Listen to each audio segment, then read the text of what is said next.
Hello, everyone. Before we start, don't forget to like, subscribe, and tell me where you're listening from. Now settle in, the darkness has a story for you. My name is David Reeves. I'm 34 years old, and I work security at Centennial Mall in Aurora, Colorado. I've been here for 6 years. 6 years of watching people shop. 6 years of responding to incidents.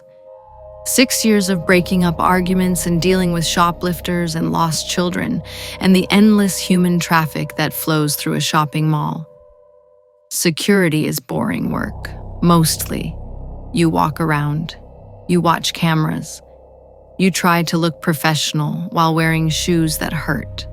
December 24th, 2024, Christmas Eve, the busiest shopping day of the year. The mall is packed from opening straight through to closing at midnight. Every store is full. Every parking space is full. The Santa's line never stops. Centennial Mall has a Santa setup on the main floor. A decorated cottage, a sleigh, a backdrop. Robert Kellerman has been the Santa here for 23 years. 23 years. He's an institution. Parents recognize him from their own childhoods. Adults who visited Santa in 2001 are bringing their own kids to see the same man. I'd never paid much attention to him. He was just part of the seasonal setup until December 23rd. That's when I found the backroom door unlocked. We have a secured area behind the mall. Employee spaces, storage, offices. There's a door that connects directly to the Santa cottage. It's supposed to stay locked during business hours. I check it regularly. That night, it was open. I went through to check the cottage, make sure nothing had been disturbed, make sure no one had accessed the back area. The back room is small. Bathroom, storage closet for Santa's extra suit, and a filing cabinet with a small padlock on the drawer. I didn't think anything of it at first. Then I realized maintenance had the key ring in a lockbox in the security office. I signed it out like I always did for routine checks. I opened the padlock. Inside were files, hanging folders, organized by year, 2002 through 2024. 23 years of files.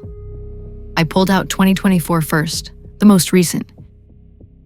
Inside were pages of handwritten notes, each titled with a child's name. Below the name, age, physical description, what they wanted for Christmas, family details, address, school name, and photographs, Polaroids and printed photographs, children sitting on Santa's lap, children talking to Santa, children looking up at him with complete trust.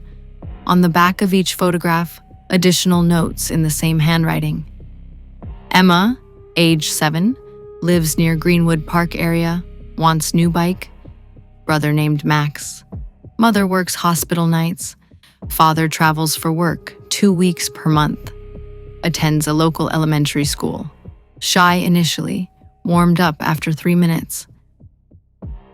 Tyler, age 8, wants video game. Swimming lessons Tuesdays at a local recreation center. Has golden retriever. Parents both work. After school care ends 5:30.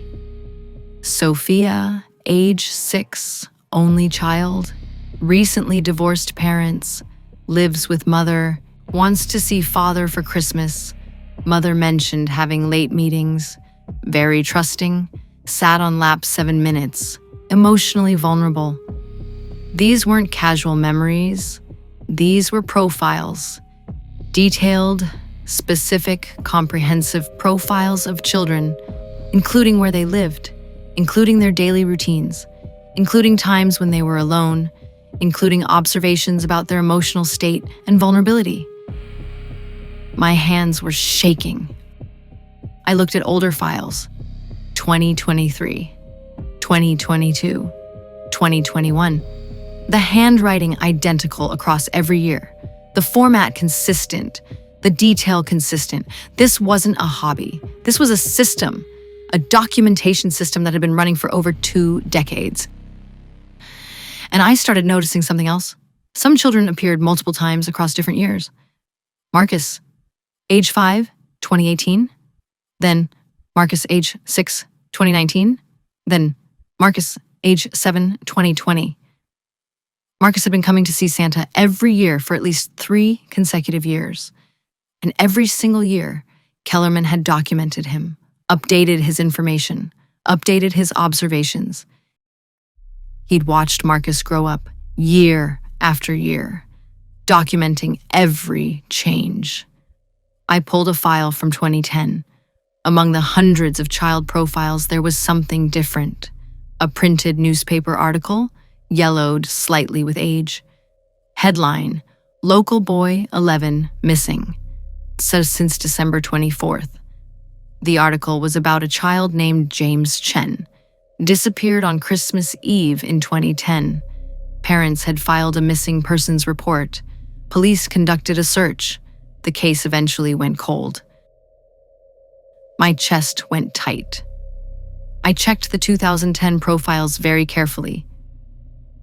There, James, age 11, wants skateboard, lives Havana Street with parents. Father works long hours, home alone often. Mother sometimes late picking up from mall, very trusting. Sat longer than most. Asked if Santa could make him older, so he could do what he wanted. The notes ended there. December 23rd, 2010. A single visit documented in meticulous detail. And then the newspaper article about him disappearing the very next day. He didn't keep the article for sympathy. He kept it like an update. I kept going through the files, looking for patterns, looking for proof. 2015. Rebecca, age 9, wants roller skates. Home alone after school until 5 p.m., lives near park. Very lonely, expressed wanting someone to spend time with her, mentioned her parents are always fighting.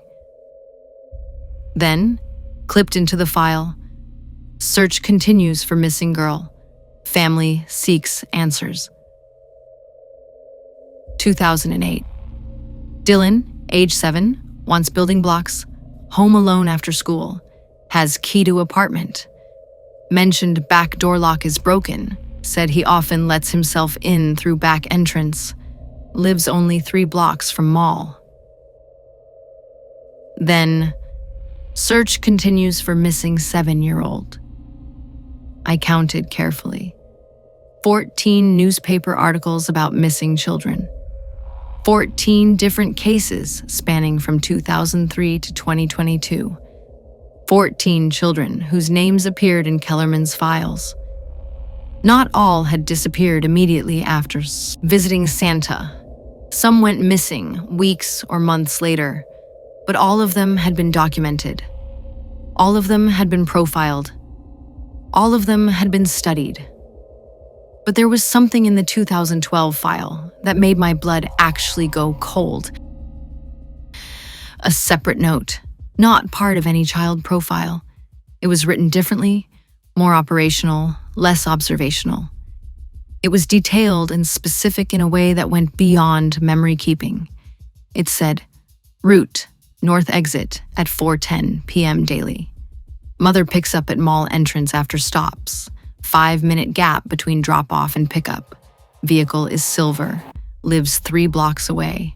Window blind and bedroom always open. Sleeping schedule is consistent. Mother shares phone location every evening. She calls it her safety app. I had to read it twice. That wasn't documentation of a child's visit to Santa. That wasn't a memory of a conversation or an observation from a mall visit. That was obsessive surveillance, a detailed record of a specific child's daily patterns, times when they were alone, where they could be found, what their habits were, when they were vulnerable. The note wasn't about remembering a conversation.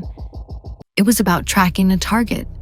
That was proof of deliberate, premeditated intent.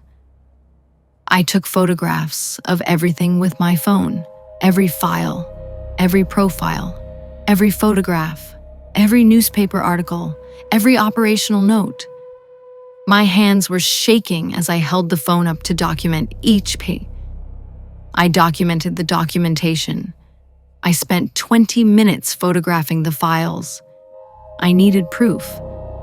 I needed evidence that this system existed, because once I reported it, once police got involved, I knew something would happen to these files. I knew they would disappear.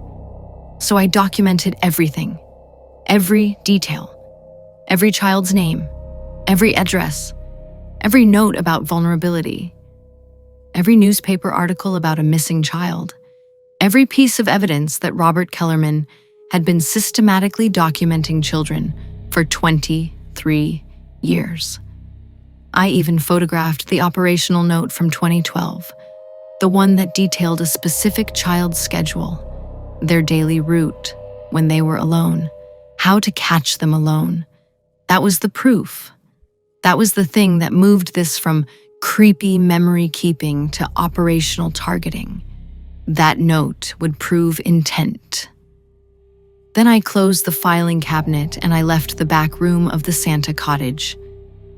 I walked through the mall like nothing had happened, like I hadn't just discovered something that should have stopped everything, like I wasn't carrying proof of 2 decades of predatory documentation on my phone. I called the police immediately. I didn't wait. I didn't go home first. I went to my office and I called the non-emergency line. I found files kept by a mall Santa, I told the officer. Documentation on children, with addresses, with their daily routines, and newspaper articles about missing children whose names are in the files.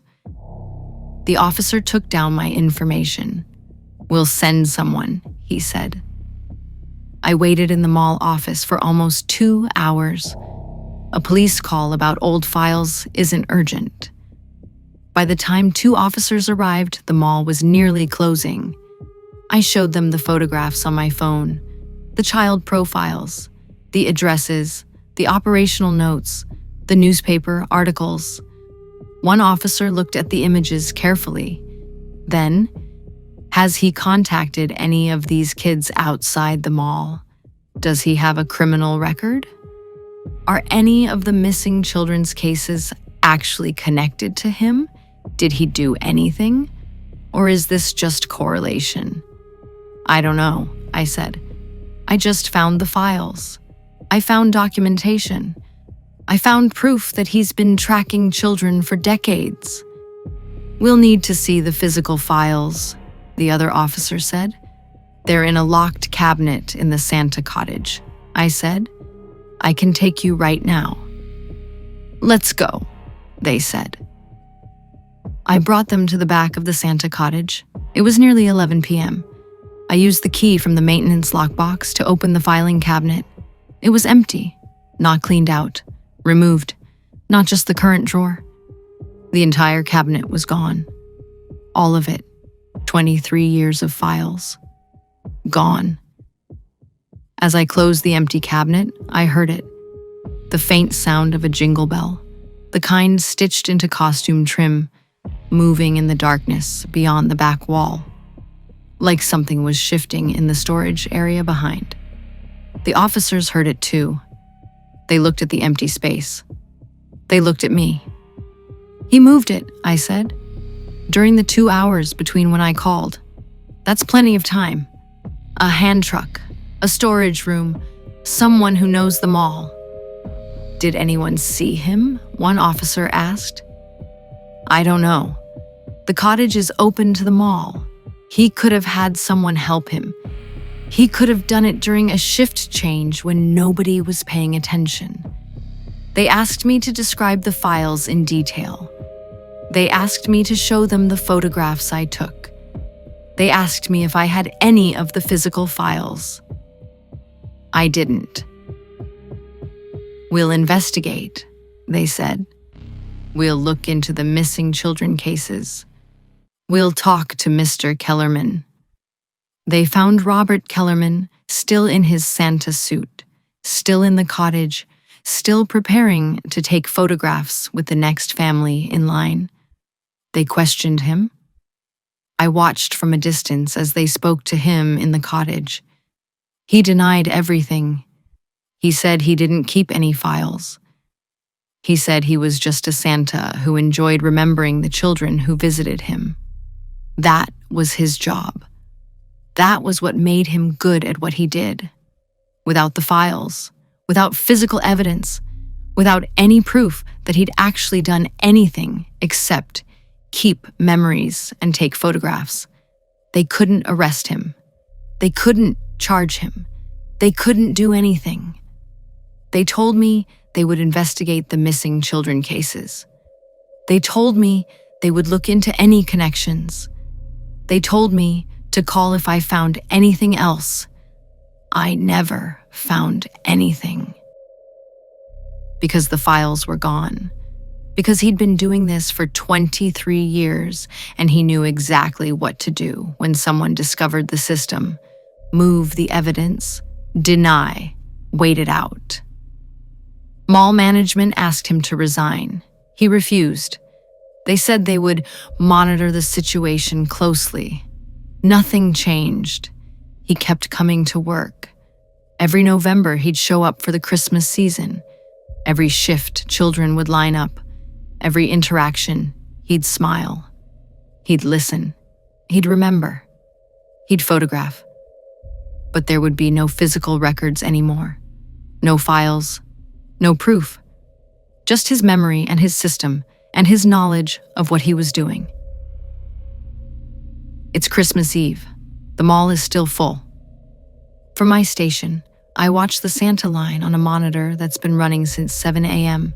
Same angle, same cottage, same red suit. A girl, 8 or 9, climbs onto his lap holding a folded piece of paper. A letter. The kind kids write when they're told Santa reads everything. She opens it for him. I can't see the words, but I can see his eyes track down the page. Slow, careful, like he's memorizing. He nods, smiles, and he taps the bottom of the page with one gloved finger, right where kids always put the important part. Her parents laugh. They think it's cute. The girl hops down, relieved, like she's done her part, like she's made sure Santa can find her. When the next family steps up, Kellerman doesn't reset. He doesn't shake it off. He doesn't move like a tired seasonal worker counting minutes to close. He moves like someone keeping track. When the line finally ends and the lights dim, he carries a small stack of letters into the back room because kids leave them behind when their parents are rushing. He's always offered to keep them safe. I watch him disappear through the same door I found unlocked last year. I could walk over. I could stop him. I could demand he hand them back. But I already tried the official way. I already gave the police pictures.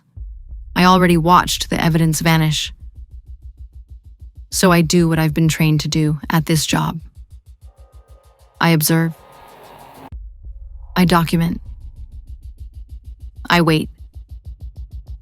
And from the monitor, I watch Santa take children's addresses into a room with no cameras, because that's the only place in this mall he's ever needed privacy.